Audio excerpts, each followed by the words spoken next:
نبی کریم نے فرمایا جب دجال آئے گا نا تو میرے کچھ غلام گھوڑوں پہ چڑھ کے اسے قتل کریں گے۔ قربان جاؤں محبوب کے انداز گفتگو پہ۔ حضور فرمانے لگے وہ جو میرے غلام اسے قتل کریں گے نا، میں ان غلاموں کے نام جانتا ہوں۔ فرمایا میں ان کے باپوں کے نام بھی جانتا ہوں، فرمایا میں ان کے قبیلے بھی جانتا ہوں۔ محبوبہ تیرے کرم پہ قربان جائیں۔ حضور فرمانے لگے جن گھوڑوں پہ چڑھ کے وہ جہاد کریں گے میں ان گھوڑوں کے رنگوں کو بھی جانتا ہوں۔ حضور اونٹنی پہ ہے، احرام باندھا ہوا ہے، 1,40,000 کم و بیش غلام سامنے کھڑے، عرفات کا میدان۔ محبوب فرمانے لگے پہلا جملہ، جو درد والے تھے وہ تڑپ گئے، یہ سارے درد والے تھے لیکن کچھ زیادہ مزاج شناس تھے۔ محبوب نے پہلا جملہ کہا، حضور فرمانے لگے لوگوں جس طرح آج اکٹھے ہوئے ہیں شاید اس کے بعد دوبارہ ہم اکٹھے نہ ہوں۔ پہلا اعلان ہی کر دیا کہ یہ تمہارے ساتھ جو آج خطبہ ہے نا اس میں اشارہ دے دیا کہ دوبارہ نہیں جمع ہوگے، اگلا حج نہیں کرنا، بس ختم ہوئی بات۔ یہ آخری پہلی بات ہی حضور نے یہ بیان۔ اب وہ اتنے دل نرم ہو گئے حضور کی بات سن کے، آنکھوں میں آنسو اس طرح آ گئے، طبیعت کا ملان اتنا بڑھ گیا کہ ہر ایک کا دل کشکول بن گیا، ہر طرف سے آہیں اور سسکیاں ہیں کہ حضور کے وہ جملے یوں صحابہ لے رہے تھے جب آپ سے کوئی کہہ دے کہ بھائی بس بھائی یہ وقت بس آخری ملاقات کا ہے، تو پھر انہوں نے وہ تو حضور کی ہر بات ہی توجہ سے سنتے تھے، پر یہاں جو انداز بن گیا وہ انوکھا بن گیا۔ فرمایا شاید دوبارہ ملاقات نہ ہو۔ پھر میرے کریم محبوب صلی اللہ تعالی علیہ وسلم نے فرمایا جس طرح تمہارے لیے یہ شہر حرمت والا ہے، مکہ حرمت والا ہے نا، ایک نیکی کرو تو مکے میں 1,00,000 کا ثواب، حرم مکہ میں ایک گناہ کرو تو وہ بھی 1,00,000 لکھا جاتا، حرمت والا ہے، بڑی عزت والا ہے۔ فرمایا جس طرح یہ گھر عزت والا ہے کعبہ، جس طرح یہ شہر عزت والا ہے، فرمایا جس طرح آج کا دن حرمت والا ہے۔ مسلمانوں میں تمہیں بتا کے جا رہا ہوں، تمہیں سمجھا رہا ہوں، اسی طرح میں نے تم سب پر ایک دوسرے کے مال اور عزت کو حرمت والا کر دیا ہے۔ اور صحابہ کو نا حضور نے پہلے یہ سبق پورا حضور نے پوچھا، یہ بھی ذرا کمال ہے، یہ بخاری مسلم کی حدیث ہے۔ حضور نے صحابہ سے پوچھا 9 ذی الحج ہے، جمعے کا دن ہے، ذی الحج کا مہینہ ہے، سب کو پتہ ہے، لیکن نا آپ جمعہ پڑھنے ہیں تو میں آپ سے کہوں کہ آج آپ کون سا دن ہے تو آپ کہیں کہ جناب جمعہ ہے، عجیب آدمی ہے جمعہ پڑھا رہے ہو، لیکن جو صحابہ کا انداز ہے وہ اور ہے۔ حضور نے پوچھا آج یہ کون سا مہینہ ہے؟ یہ ادب ہے، یہ مقام ہے، یہ وہ مقام ہے جہاں بہت سارے صرف عقل والے بندے جو ہوتے ہیں نا وہ بیچارے گرتے پھڑتے ہیں، کہتے ہیں جی بات آتی ہو تو بتانی چاہیے، یہ کیا بات ہوئی جی، بندہ بولے ہی نا، یہ کیا لیکن کچھ لوگ ایسے ہیں جن کا دھارا ادب کچھ اور ہوتا ہے، انہیں ڈھیروں باتیں بھی آتی ہوں تو ہر جگہ بات کرنے کی نہیں ہوتی، سب جگہ کہانیاں سنانے کی نہیں ہوتی۔ حضور نے فرمایا کون سا مہینہ ہے؟ قربان جائیں بھیا کو زبان ہو کے کہنے لگے واللہ و رسولہ عالم، اللہ جانے اللہ کا رسول جانے، سانو تے قید سجن دا گہنا ہے، او جنج رکھے اساں اونج رہنا ہے، ہمیں کیا پتا؟ پوچھا کسی نے، لکھا ہے صوفیاء نے، کسی نے پوچھا اوہ تمہیں پتہ نہیں، کہنے لگے چپ کر، ہمیں کیا پتا کون سا مہینہ ہے؟ تو حضور نے فرمایا آج تاریخ کون سی ہے؟ میں سب کو پتا تھا نا 9 ذی الحج کو یہ حج ہوتا ہے، کون سی تاریخ ہے؟ کہا واللہ و رسولہ عالم، اللہ جانے اللہ کا رسول جانے۔ قربان جائے حضور نے پوچھا دن کون سا ہے؟ سب کو پتا ہے جمعہ ہے، کہنے لگے واللہ و رسولہ عالم، اللہ جانے اور اللہ کا۔ وہ صحابہ بتا کیوں نہیں رہے؟ پہلے محبت کہتے ہیں، صحابہ کا جواب یہ تھا ہمیں کوئی مہینوں سے غرض ہے، ہمیں کوئی دن سے غرض ہے، ہمیں کوئی تاریخ سے غرض ہے؟ حاجیو آؤ شہنشاہ کا روزہ دیکھو، کعبہ تو دیکھ چکے، کعبے کا بھی کعبہ دیکھو، ہمیں تو محبوب سے غرض ہے۔ مہینہ تھا ذی الحج کا، اگر حضور کہہ دیتے ذی الحج نہیں ذی قعدہ ہے تو ہم نے ذی قعدہ ہی بنا لینا تھا۔ تاریخ تھی 9، اگر حضور فرما دیتے 11 ہیں تو ہم نے 11 ہی بنا لینی تھی. دن تھا جمعے کا, اگر حضور کہتے پیر ہے تو ہمیں کیا لگے, ہمیں تو محبوب کی رضا چاہیے. آپ دیکھیں نا, ایک صحابی کے ہاتھ ذرا لمبے تھے تو حضور نے فرمایا یا ذوالیدین, اور لمبے ہاتھوں والے. ان سے کوئی پوچھتا نام کیا ہے تو کہتے میرا نام ہے 2 ہاتھوں والا. او بھائی میرے بھی 2 ہیں, تم کیوں 2 ہاتھوں والا؟ کہنے لگے یہ نہیں مجھے پتا, مجھے نبی پاک نے کہا 2 ہاتھوں والا. تو ٹھیک ہو گئی جو حضور نے نام رکھ دیا. تو حضور سید عالم نے پوچھا, پھر حضور نے حرمت یاد کرائی, فرمایا یاد رکھو یہ دن بھی بڑی عزت والا ہے, جمعے کا ہے, یہ مہینہ بھی بڑی حرمت والا ہے, ذی الحج کا ہے, یہ تاریخ بھی بڑی حرمت والی ہے. لیکن فرمایا جس طرح اس دن کی, اس شہر کی, اس مہینے کی تم نے عزت کرنی ہے, اسی طرح ایک دوسرے کے مال کا, ایک دوسرے کی عزت کا تم نے پاس کرنا. مسلمان بھائیوں, خدا را یہ حضور کہہ رہے ہیں یار, نبی پاک نے کعبہ کے سامنے کھڑے ہو کے فرمایا بیت اللہ تیری بڑی شان ہے, تیرا بڑا مرتبہ ہے, لیکن فرمایا میرے مومن کی عزت رب کی نظر میں کعبے سے بھی زیادہ ہے. ہم کیسے بیٹھ کے یار, ہم کیسے جرات کرتے ہیں کسی کی پگڑی کھولنے کی کونے میں بیٹھ کے؟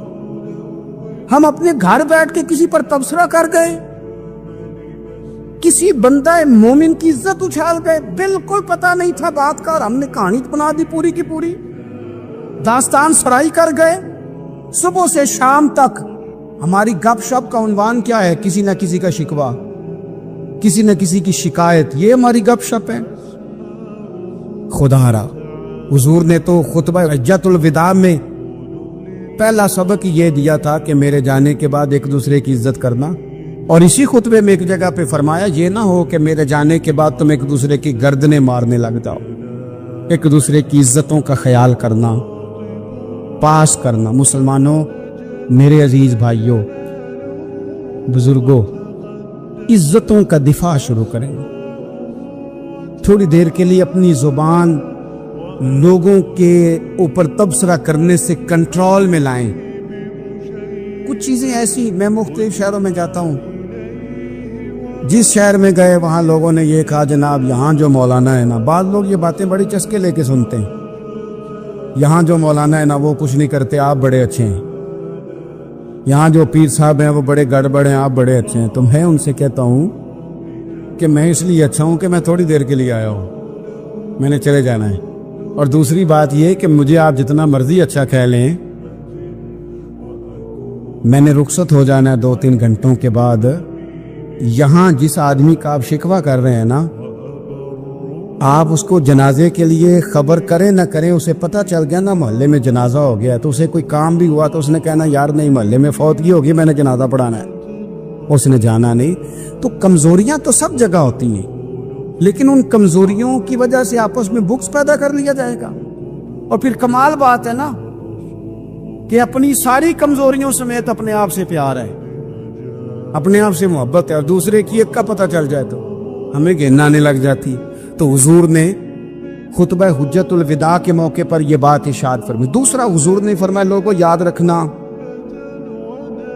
کہ خطبہ حجۃ الوداع میں نبی پاک نے فرمایا, یہ حضور خطبہ دے رہے ہیں, اور اس وقت دے رہے ہیں جب حضور صحابہ کو بتا چکے ہیں کہ یہ آخری ملاقات ہے. جو دور دراز سے آئے ہیں ان کو بتایا ہے کہ یہ میری تمہاری جو مجلس ہے, جو محفل ہے, جو تم سے بات ہو رہی ہے, یہ آخری ہے. محبوب فرمانے لگے لوگوں یاد رکھنا قیامت قائم ہوگی. ان جملوں کا حسن ملاحظہ کر لیں. فرمایا قیامت قائم ہوگی, تم اپنے رب سے ملاقات کرو گے, اور فرمایا تمہارا رب تم سے تمہارے اعمال کے بارے میں پوچھے گا. یہ خطبہ حجۃ الوداع میں کریم نے فرمایا. صبح تم اٹھے, کیا عمل کیا, اللہ پوچھے گا. کسی سے ملاقات ہوئی, طرز کیا کی, سوچ کیا تھی, اللہ پوچھے گا. لین دین میں کیا معاملات تھے, تمہارے اعمال کے, اللہ سے ملاقات ہوگی, وہ کھڑا کر کے پوچھے گا. اور حدیث میں کئی جگہ پہ حضور نے فرمایا وہ تم سے سوال کرے گا, تمہیں جواب دینا ہے. میرے عزیز بھائیوں, تیار رہنا چاہیے, تیار. ہم نہ منت کرتے ہیں آخری دن ہونا, تنخواہ دار لوگ کہتے ہیں یار یہ آخری ایام چل رہے ہیں, کوئی خرچہ نہ بتاؤ, اس لیے کہ حساب کے متھے لگنا ہے. آخری دنوں میں بجٹ کے دنوں میں لوگ پریشان ہوتے ہیں کہ حساب دینا ہے. جب رب سے ملاقات کریں گے اور وہ حساب مانگے گا کتنا مشکل کام ہے. اور ایک مقام پہ حضور نے فرمایا جس سے اللہ نے حساب مانگا وہ تو الجھ گیا. دعا کرو وہ حساب مانگے نہ بے حساب ہی بخشش فرما دے. نبی پاک صلی اللہ تعالی علیہ وآلہ وسلم نے ارشاد فرمایا اسی خطبہ حجۃ الوداع میں. حضور فرمانے لگے سن لو میں نے تم تک اللہ تعالیٰ کا پیغام پہنچا دیا ہے. اب جس شخص کے پاس امانت رکھی ہو اس پر لازم ہے کہ وہ امانت اس تک پہنچا دے جو اس کا مالک ہے. ہم بہت سارے لوگ ایسے ہوتے ہیں ہمارے پاس امانتیں ہوتی ہیں, کچھ بھی نہ ہو تو کچھ لوگوں کے راز کی امانت ہوتی ہے, کچھ بھی نہ ہو تو کچھ لوگوں کی باتیں ہم تک پہنچ جاتی ہیں, وہ راز ہوتا ہے, وہ امانت ہوتی ہے. مجلس کی گفتگو بھی امانت ہے, لیکن ہم امانتوں کا خیال نہیں کرتے, خیانت ہو جاتی ہے. بہت محتاط ہو کر اپنی زندگی میں امانتوں کا خیال کیا جائے. یا ایھا الذین آمنوا لا تخونوا اللہ والرسول وتخونوا اماناتکم وانتم تعلمون. اللہ فرماتے ہیں ایمان والو نہ رب سے خیانت کرنا, نہ رب کے رسول سے خیانت کرنا, نہ آپس میں ایک دوسرے سے خیانت کرنا, جانتے بوجھتے ہوئے یہ کام نہ کرنا. وانتم تعلمون, جانتے ہو تمہیں پتہ ہے. کبھی بھی بددیانتی کا مظاہرہ نہ کریں اپنی زندگی میں, کبھی بھی. اور یہ بھی یاد رکھ لیں بچوں کو کیا پتا کہ ہمارا ابا حلال لا رہا ہے کہ حرام لا رہا ہے. آپ لا رہے ہیں نا تو وہ تو بیچارے بھولے پن میں کھا رہے ہیں, تو حساب آپ نے دینا ہے. جنہ لی تو پاپ کمائے ہن کتھے نہیں ہو تیرے کر دے بلانا. تو بچوں کا تو یہ معاملہ ہے بھائی اللہ ماشاءاللہ کہ وہ وقت پہ ہی شادی کے 10-15 دن کے بعد ہی ان کو پیغام مل جاتا ہے کہ اگر ہمارا علیحدہ گھر ہو تو میں مرضی سے سجاؤں, تو میں مرضی سے سنواروں, تو میرا کوئی مطلب اپنا سلسلہ ہو. تو بڑے ٹائم پہ ساری باتیں شروع ہو جاتی ہیں, وہ تو معاملہ ہی بالکل اور ہے. تو بالکل کسی بھی امانت میں کبھی بھی خیانت کرنے کی کوشش نہ کریں. اور یاد رکھیں مال حرام جہاں آتا ہے وہاں بڑی تباہی آتی ہے. جہاں لوگ بددیانت ہو جاتے ہیں وہاں معاملات بڑے خراب ہو جاتے ہیں. اللہ تبارک و تعالی دیانتداری کی توفیق عطا فرمائے. حضور نے خطبہ حجۃ الوداع کے موقع پر فرمایا میں نے آج جاہلیت کے سارے سود ختم کر دیے. نبی پاک میدان عرفات میں کھڑے ہو کے فرمانے لگے جس بندے نے بھی کسی سے پیسے لیے ہیں وہ اصل رقم دے گا, زائد نہیں دے گا. حضور کے بڑے قریبی تھے ایک, فرمایا انہوں نے بھی کچھ لوگوں سے پیسے لیے ہوئے, چونکہ وہ سب لوگ کرتے تھے, حرام ہی نہیں تھا. فرمایا میں ان کو بھی حکم دیتا ہوں کہ یہ اصل رقم وصول کریں گے, کسی سے ایک پائی بھی زیادہ وصول نہ کریں گے. نبی پاک صلی اللہ تعالی علیہ وسلم نے خطبہ حجۃ الوداع میں ایک باریک بات حضور نے بھی, یہ آپ نے ضرور سمجھنی ہے, بالخصوص جو لوگ تھوڑا دین پر عمل کر رہے ہیں, جن کا لبادہ مذہبی ہو گیا, جنہیں لوگ حضرت صاحب, قاری صاحب, علامہ صاحب, مفتی صاحب, حاجی صاحب, بزرگوں کہہ کے بلاتے ہیں, وہ اس پر توجہ کریں. میرے نبی پاک صلی اللہ علیہ وسلم نے خطبہ حجۃ الوداع کے موقع پر ارشاد فرمایا لوگو شیطان اب مایوس ہو گیا ہے, وہ تم سے بتوں کی پوجا نہیں کرا سکے گا. ہاں وہ تمہیں چھوٹے چھوٹے گناہوں میں مبتلا کرے گا, وہ تم سے چھوٹے چھوٹے عیب کرائے گا, تم سمجھو گے یہ تو غلطی کوئی نہیں. فرمایا اس سے بچ کے رہنا. اب وہ مایوس ہو گیا, بتوں کی پوجا نہیں کرا سکتا, تمہیں اپنی پوجا نہیں کرا سکتا, لیکن چھوٹی چھوٹی غلطیاں. ایک مقام پہ فرمایا نا چھوٹا گناہ ہونا تو مومن اسے پہاڑ سمجھتا ہے, اتنا بڑا ہو گیا, اور منافق کہتا ہے یہ تو کچھ بھی نہیں. تو اپنی زندگی کے اندر چھوٹی چھوٹی کوتاہیاں, حضرت سعدی فرمایا کرتے تھے سیلاب اچانک نہیں آتے, پہلے چھوٹا سا سوراخ ہوتا ہے دریا کے کنارے, اسے بند نہ کیا جائے پھر بڑا ہو جاتا ہے, پھر وہ ٹائم آتا ہے کہ بند ٹوٹ جاتا ہے, بستیاں ڈوب جاتی ہیں. پہلے چھوٹا گناہ انسان کرتا ہے, چھوٹا, پھر اس سے آگے بڑھتا جاتا ہے اور بڑی بڑی غلطیاں ہوتی ہیں. اللہ تبارک و تعالی ہمیں رائی کے دانے کے برابر بھی غلطی کرنے سے محفوظ فرمائے. نبی پاک صلی اللہ تعالی علیہ وسلم نے اسی موقع پر ارشاد فرمایا لوگو اللہ سے ڈرتے رہنا, اور میں تمہیں عورتوں کے ساتھ بھلائی کی وصیت کرتا ہوں. فرمایا رب نے تمہیں اختیار دیا ہے, عورتیں تمہارے سپرد کی ہیں, ان سے اچھا سلوک کرنا. فرمایا اگر کبھی کوئی ان پر تمہیں سختی کرنی بھی پڑے تو اتنی کرنا جتنی ان کی غلطی ہو. ان سے درگزر کرنا، ان سے پیار کرنا۔ حضور علیہ الصلوۃ فرماتے ہیں رب نہ تمہارا چہرہ دیکھتا ہے نہ تمہاری جیب دیکھتا ہے، مالک تو جب دیکھتا ہے تمہارا دل ہی دیکھتا ہے۔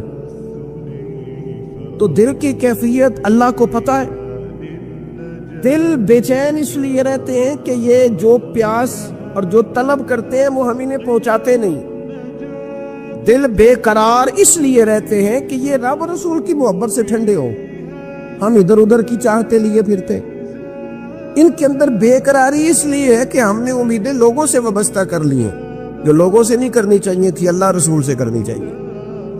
ہم نے اسباب کو اختیار کرنا ہے، بھروسہ اسباب پر نہیں، بھروسہ تو اللہ تعالیٰ پہ کرنا ہے۔ تو جب تک دیکھیں نا قرآن مجید نے کیا کہا، قرآن مجید نے کہا والذین آمنوا اشد حبا للہ، فرمایا وہ لوگ جو ایمان لے آئے وہ اپنے رب سے شدید محبت کرتے، اپنے رب سے پیار کرتے ہیں۔ ان کے سجدے بوجھ نہیں، ان کے سجدے تو لذت ہے۔ انہیں نماز کے لیے لانا نہیں پڑتا، جبر نہیں کرنا پڑتا، ان کے تو دل کھچے چلے آتے ہیں۔ ان کو تو پیار ہو گیا، رات ساری بیت گئی اور ایک سجدہ بھی مکمل نہ ہوا۔ وہ تو مال چونکہ اللہ نے دیا ہے تو راہ خدا میں خرچ کرتے وقت ان کی طبیعت کسی قسم کا تکلف نہیں محسوس کرتی، کوئی بوجھ نہیں محسوس کرتی، چونکہ وہ ہر چیز سے بڑھ کر اللہ رسول سے پیار کرتے ہیں تو یہ چیزیں ان کے سامنے کبھی بھی رکاوٹ نہیں بنتی۔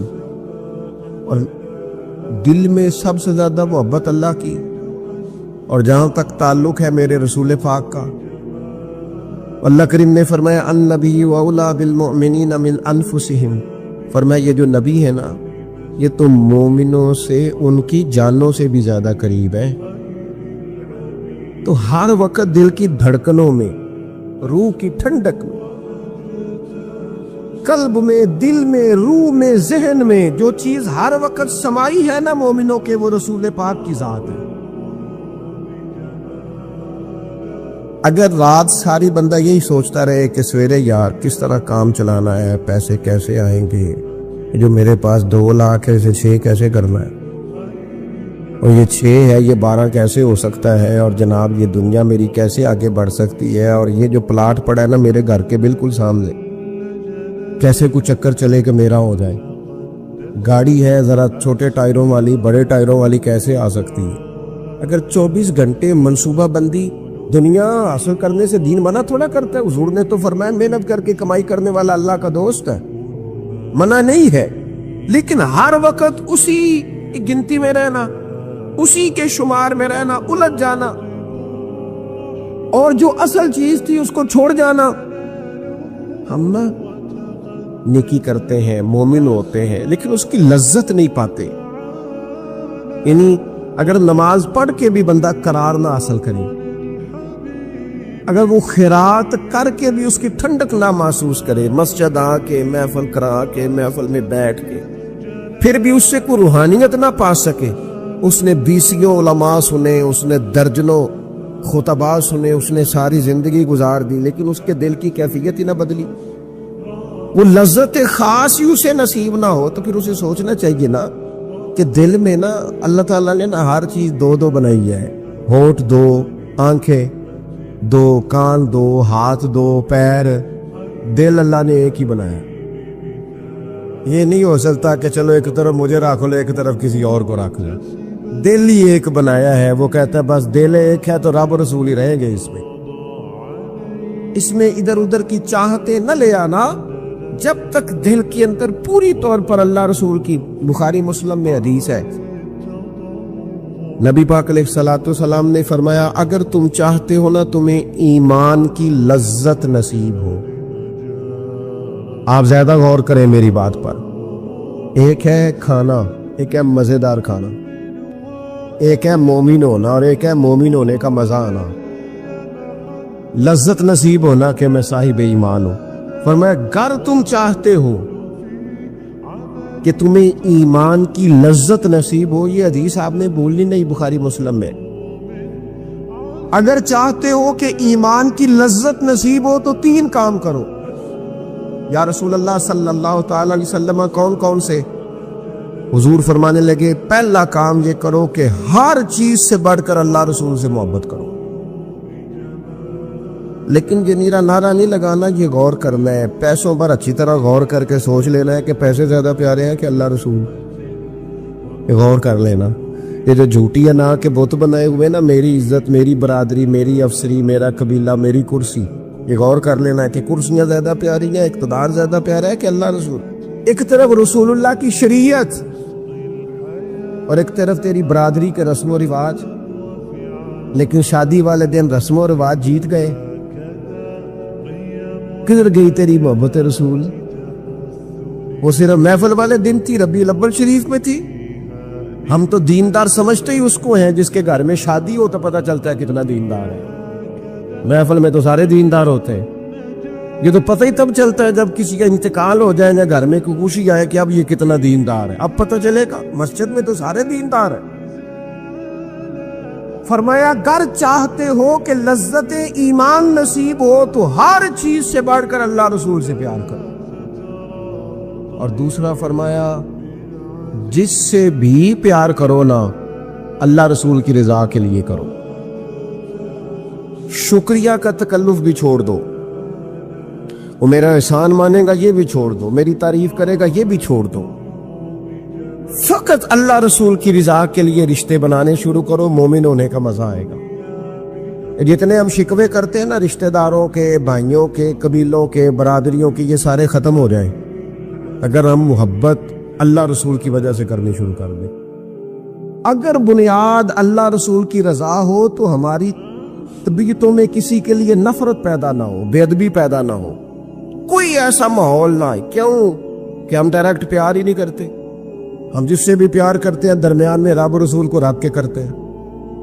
اور حضور فرماتے ہیں قیامت کے دن رب اعلان کرے گا، اللہ فرمائے گا وہ کہاں ہیں جو دنیا میں میری رضا کے لیے آپس میں پیار کرتے تھے. یا اللہ کیا ملنے والا ہے؟ اللہ فرمائے گا آج میرے عرش کے سائے کے علاوہ سایہ کوئی نہیں. جو دنیا میں میری رضا کے لیے آپس میں پیار کرتے تھے انہیں آج میں اپنے عرش کا سایہ عطا کروں گا. تو اگر ایمان کی لذت چاہتے ہو، ایک تو ہر چیز سے بڑھ کے اللہ رسول سے پیار کریں، ایک جس سے بھی پیار کریں اللہ رسول کے لیے کریں.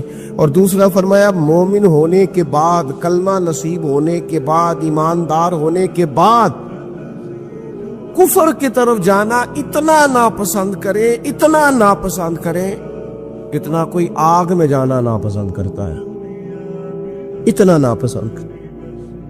اگر یہ ذہن بن گیا پھر لذت نصیب. میں آپ سے عرض کروں میرے عزیزوں،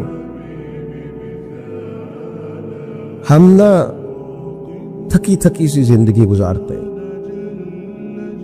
بور سا وقت گزارتے ہیں، الجھے ذہن رہتے ہیں، بکھری سوچے رہتے ہیں، ٹوٹے خیالات، پختگی نہیں باتوں میں، مضبوط نہیں افکار. کسی نے مشورہ دیا تو 10 منٹ کچھ اور سوچ لیا، اگلے سے بات کی تو پھر پچھلے کی بات ختم ہو گئی. اپنی زندگی میں مضبوطی نہیں. خدا کے بندو، ہمیں تو ایک سادہ سا اسلوب دے دیا گیا ہے کہ تم ہر چیز سے بڑھ کے رسول پاک سے محبت کرو.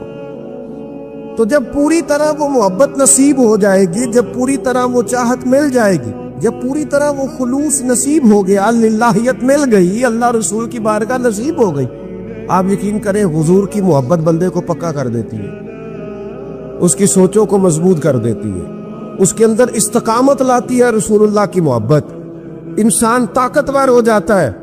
میں تقریر نہیں کر رہا، جذبات کا اظہار کر رہا ہوں. میں آپ سے داد نہیں چاہتا، میں آپ کی ذہن سازی چاہتا ہوں. آپ بھلے میری بات پر کوئی سبحان اللہ ماشاءاللہ نہ کہیں، لیکن میرے درد دل کو سمجھے میں کیا کہنا چاہتا ہوں. دوستو، حضور کی محبت مضبوط کرتی ہے، مضبوط طاقتور کر دیتی ہے. نہ سمجھ آئے تو سیدنا بلال سے پوچھ کے دیکھو، مار پڑتی جاتی ہے، محبت طاقتور ہوتی جاتی ہے، تانے ملتے جاتے ہیں، محبت مضبوط ہوتی جاتی ہے. نہ سمجھ آئے تو سیدنا سلمان فارسی سے پوچھو. سالوں بیت گئے، ڈھونڈتے، تلاش کرتے، آتے حضور کی بارگاہ میں حاضری دیتے، غلامی کرتے، کہاں سے چلے کہاں پہنچے. اگر نہ سمجھ آئے تو حضرت خبیب سے پوچھو، نہ سمجھ آئے تو بدر میں جا کے شہید ہونے والوں سے پوچھو جی محبت کتنا طاقتور کرتی ہے۔ حضرت انس بن نضر سے پوچھو میدان احد میں کہ یہ محبت افکار کو زندہ کرتی ہے، روح کو تازہ کرتی ہے۔ بندہ نہ زیادہ باتوں سے ویسے ہی بچ جاتا ہے، ایک شے ہی صرف یاد کرنی پڑتی ہے، ایک شے ہی، علم و بس کریو یار اے ہوئی حرف تینوں درکار۔ اعلیٰ حضرت فرماتے اے عشق تیرے صدقے ہم جلنے سے چھٹے سستے، جو آگ بجھا دے گی اب وہ آگ لگائی ہے، جو آگ بجھا دے گی اب وہ۔ اور پھر اعلیٰ حضرت فرماتے ہیں کہ یاد رکھنا جان ہے عشق مصطفیٰ، روز فضو کرے خدا، اور جس کو ہو درد کا مزہ، جس کو ہو درد کا مزہ، ایک ہوتا ہے شفا کا مزہ، ایک ہوتا ہے بیماری کا مزہ۔ یہ حضور کی محبت کی وہ والا درد ہے کہ یہ مزیدار ہے۔ اعلیٰ حضرت فرماتے جان ہے عشق مصطفیٰ، روز فضو کرے خدا، او لوگو جس کو ہو درد کا مزہ، وہ ناز دوا اٹھائے کیوں، اور پھر کے گلی گلی تباہ، ہم ٹھوکریں سب کی کھائیں کیوں، اور دل کو جو عقل دے خدا تو تیری گلی سے جائے کیوں، دل کو جو عقل دے خدا تو تیری گلی سے جائیں کیوں۔ صحابی بیٹھے ہیں نا نبی پاک کی بارگاہ میں، اور دیر سے بیٹھے اور جم کے بیٹھے، بٹھا کے اپنے محبوب کو اپنے پہلو میں، جو لوگ کچھ نہیں کرتے وہ بھی کمال ہی کرتے، دیر سے بیٹھے اور بیٹھے تو نبی کریم نے فرمایا جاؤ کوئی کام بھی کرو۔ اٹھے، ستون کی اوٹ سے ہو کے واپس آ گئے، کہنے لگے یا رسول اللہ آپ کے بغیر دیر